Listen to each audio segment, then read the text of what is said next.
Assalamualaikum warahmatullahi wabarakatuh.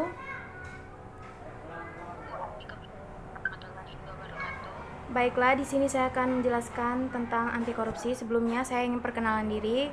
Perkenalkan, nama saya Sindrianti dari program studi Diploma 3 Gizi. Di sini saya akan menjelaskan apa itu anti korupsi. Baiklah, yang pertama, apa sih itu korupsi? Korupsi adalah suatu tindakan menyalahgunakan posisi dan jabatan untuk melakukan suatu hal yang bertolak belakang dengan yang seharusnya. Tindakan ini bukan hanya merugikan orang sekitar, tapi juga dapat merugikan banyak orang, bahkan negara. Biasanya dilakukan oleh pihak-pihak yang mempunyai status kependudukan yang cukup tinggi. Tetapi, bahkan kita mahasiswa pun juga bisa melakukan korupsi. Menurut saya ada 3 macam jenis yang bisa dikorupsi. Yang pertama adalah uang, yang kedua adalah waktu, dan yang ketiga saya akan menjelaskan tentang teori perilaku korupsi. Teori perilaku korupsi yang sering kita dengar adalah Ghosn Theory, di mana teori yang juga membahas mengenai perilaku korupsi dengan baik dihadirkan oleh Jack Bollon pada tahun 2006 yang dikenal dengan teori Ghosn. Ilustrasi Ghosn Theory terkait dengan faktor-faktor yang menyebabkan terjadinya kecurangan atau korupsi yang meliputi: yang pertama ada greeds, artinya keserakahan, lalu ada opportunities yang artinya kesempatan, lalu ada needs, itu kebutuhan, dan exposure adalah pengungkapan. Lalu, apa sih itu anti korupsi? Anti korupsi adalah sikap dan perilaku untuk tidak mendukung adanya upaya untuk merugikan keuangan sosial atau negara dan perekonomian sosial atau negara, atau upaya untuk menghindari kesengsaraan rakyat. Dengan kata lain, anti korupsi merupakan sikap menentang terhadap adanya korupsi. Lalu ada nilai-nilai dalam anti korupsi. Yang pertama ada kejujuran, lalu ada mandiri, lalu ada peduli, disiplin, tanggung jawab, sederhana, berani, adil, dan kerja keras.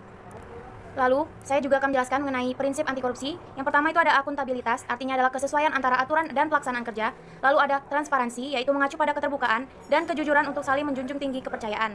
Lalu ada kewajaran, ditunjukkan untuk mencegah terjadinya manipulasi atau ketidakwajaran dalam penganggaran.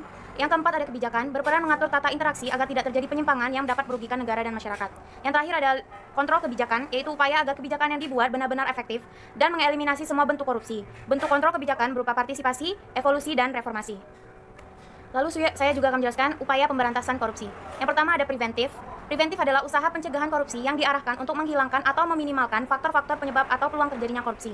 Lalu ada detektif, yaitu usaha yang diarahkan untuk mendeteksi dan mengidentifikasi terjadinya kasus-kasus korupsi dengan cepat, tepat, dan biaya murah sehingga dapat ditindaklanjuti.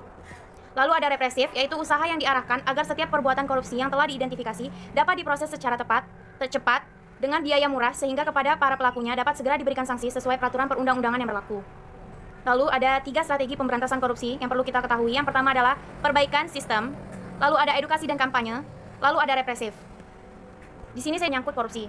Yang pertama ada ketetapan MPR RI nomor 10 MPR 1999 tentang penyelenggaraan negara bersih dan bebas dari korupsi, kolusi, dan nepotisme. Lalu ada Undang-Undang nomor 28 tahun 1999 tentang penyelenggaraan negara yang bersih dan bebas dari korupsi, kolusi, dan nepotisme. Lalu ada Undang-Undang nomor 31 tahun 1999 tentang pemberantasan tindak pidana korupsi yang selanjutnya disempurnakan dengan Undang-Undang nomor 20 tahun 2001. Lalu yang keempat ada Undang-Undang nomor 20 tahun 2001 tentang perubahan atas Undang-Undang 31 tahun 1999 tentang pemberantasan tindak pidana korupsi. Lalu, yang paling penting dari yang saya jelaskan pada hari ini adalah apa sih peran kita sebagai mahasiswa? Yang pertama, kita sebagai mahasiswa yaitu adalah sebagai calon pekerja yang di kemudian hari masih sangat berpotensi untuk melakukan korupsi di masa yang mendatang. Maka dari itu, kita sebagai mahasiswa yang harus menerapkan prinsip-prinsip anti korupsi mulai dari sekarang. Lalu, mahasiswa juga sangat berperan penting dalam pengembangan penyuluhan anti korupsi ke sesama pergaulan atau ke daerah sekitarnya. Karena mahasiswa biasanya aktif dalam kegiatan-kegiatan yang berkaitan dengan penyelewengan aturan. Contohnya seperti penyuluhan yang saya lakukan pada hari ini, itu termasuk sebagai upaya saya untuk pengembangan penyuluhan anti korupsi. Lalu, mahasiswa dapat menjadi contoh pribadi yang jujur, disiplin, juga berpegang pada moto anti korupsi. Lalu ada juga kode etik penyuluhan. Yang pertama ada religiusitas, lalu ada integritas, ada profesionalisme, keadilan, kepemimpinan, dan etika perilaku. Warahmatullahi wabarakatuh. Jadi di sini saya akan menjawab pertanyaan dari Cynthia. Pertanyaannya adalah apa perbedaan antara gratifikasi dengan suap menyuap? Menurut pandangan saya, perbedaan antara gratifikasi dan suap menyuap itu adalah kalau suap menyuap itu contohnya seperti saat kita menginginkan sesuatu, misalnya atau kita menginginkan untuk masuk ke sesuatu lembaga atau sekolah atau apapun itu, karena kita mempunyai orang terdekat dalam lembaga itu, maka kita memberikan orang terdekat kita itu sejumlah uang. Sama artinya dengan sogok menyogok, itu sama artinya. Jadi untuk memastikan kita benar-benar masuk ke dalam lembaga itu. Sedangkan kalau gratifikasi itu seperti contohnya pemilihan DPR. Pemilihan DPR itu kita kan itu bersifat rahasia.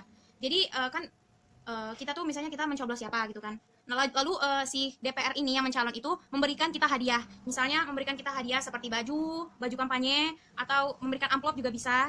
Jadi menurut saya itu tergantung niatnya. Jadi kalau misalnya gratifikasi itu, kesimpulannya gratifikasi itu seperti hadiah, tapi kita tidak mempunyai tujuan. Sedangkan kalau suap menyuap, itu kita mempunyai niat dan tujuan. Apakah sudah jelas? Terima kasih. Baiklah, itu tadi penyuluhan yang dapat saya sampaikan, materi yang dapat saya sampaikan. Semoga bermanfaat untuk kita semua.